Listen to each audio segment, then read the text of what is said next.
All right, let's get right into it. Gaining 20 pounds of pure muscle, it's a game changer. It can completely reshape how you look and feel, no matter what your starting point is. We're talking about the kind of transformation that makes you feel powerful in your own skin.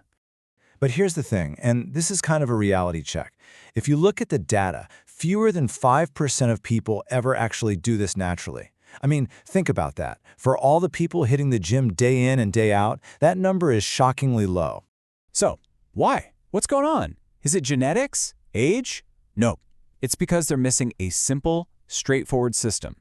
You can get by on just enthusiasm for a little while, sure.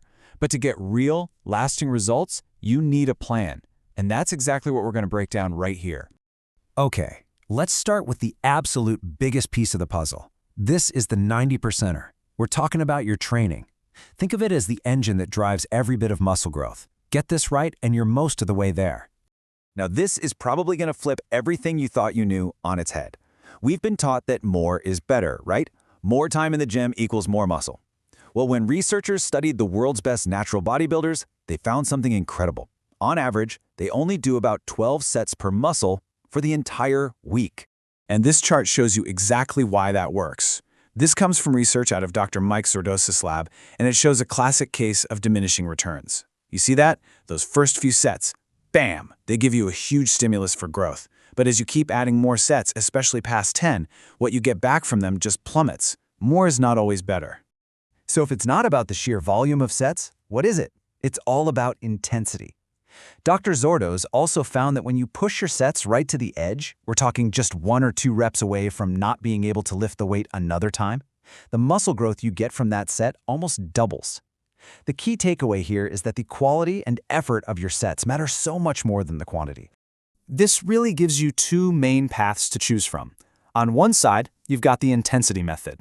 This is all about fewer sets, shorter workouts, but every single set is an all-out battle taken to failure. It's brutally effective, but mentally tough. On the other side, you've got the volume method. More sets, longer workouts, but you always leave a couple of reps in the tank. You know what?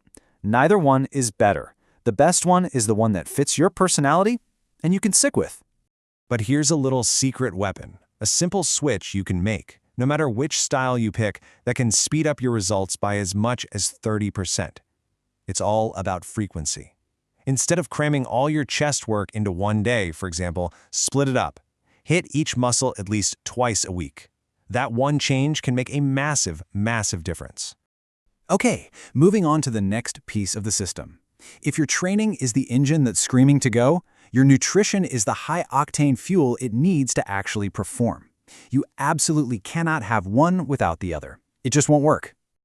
Now, how much fuel do you need? Well, it completely depends on where you're starting from. If you're carrying a bit more body fat, you can actually build muscle while in a slight calorie deficit. It's kind of cool.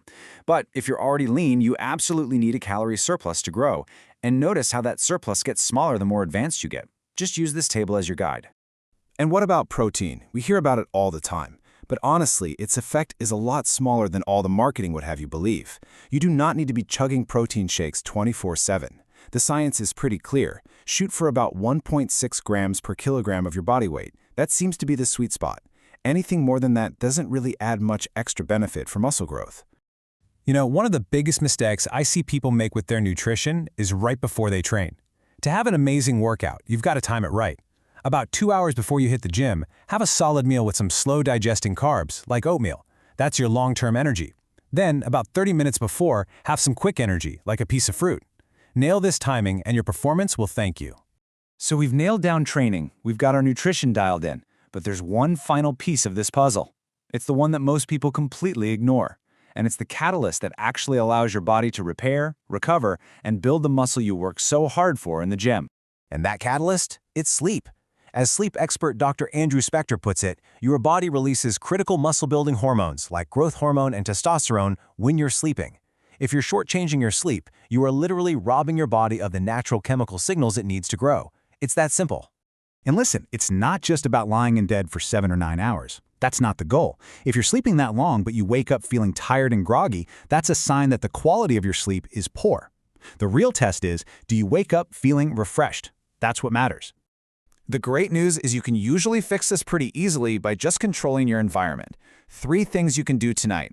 1. Make your room pitch black. I mean, so dark you can't see your hand in front of your face.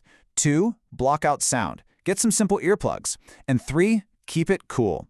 Your body actually needs to cool down to get into and stay in deep sleep. These 3 things are absolute game changers. Okay, so that was a lot of info, I know. We've covered the engine, the fuel, and the catalyst. So let's wrap this all up into a simple, easy-to-follow blueprint that you can start using right away. Here it is, your 4-part plan. First, train hard.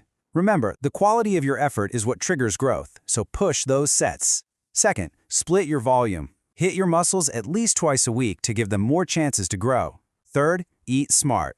Fuel your body based on your specific starting point. And finally, sleep deep.